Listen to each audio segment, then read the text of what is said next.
أعزائي المتابعين على قناتي على اليوتيوب، مرحبا بكم في فيديو جديد من فيديوهاتي التعليمية. والنهاردة بإذن ربنا هنتكلم مع بعض عن حاجة جميلة جدا من مخلوقاته، وهو ثعبان السمك البحري أو ثعبان الإنكليز.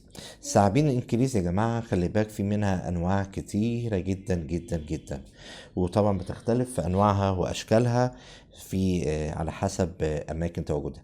ثعابين الإنكليز أو ثعبان السمك ده موجود، خلي بالك في منه أنواع صغيرة وتكاد تكون خلي بالك نحيفة، موجودة في النيل، وفي منه طبعا أنواع ضخمة بيوصل طولها لأكتر من 3 متر و4 متر.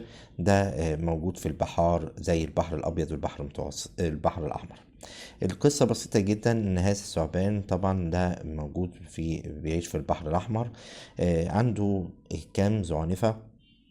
تعال نشوف، عنده زعنفة جانبية اهي تمام، وطبعا عنده زعنفة ظهرية ماشية بطول جسمه كله، وفي زعنفة بطنية.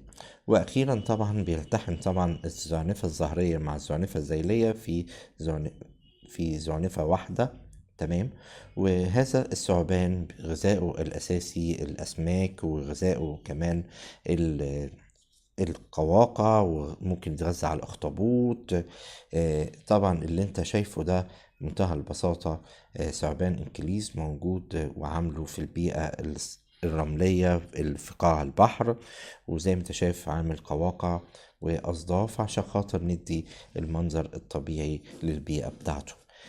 هذا الثعبان طبعا الثعبان الإنكليز مش سام ومش خطير في أكله. بالعكس أكله جميل جدا، وأكله من اللحوم الغالية اللي بتلاقيها في المطاعم. في المدن الساحلية بتلاقي كده سعر الكيلو منه غالي. وفي نفس الوقت هذا الثعبان خلي بالك خطورته بس لما بتواجهه مباشرة في البحر لما يكون أحجامه كبيرة. ان شاء الله باذن ربنا اتمنى ان الفيديو يعجبك.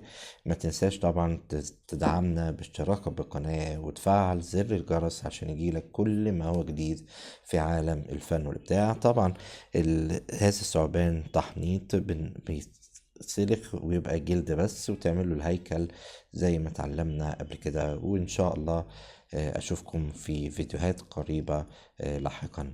شكرا على حسن المتابعة، كان معكم أخوكم شارل شوقي. تحياتي للجميع.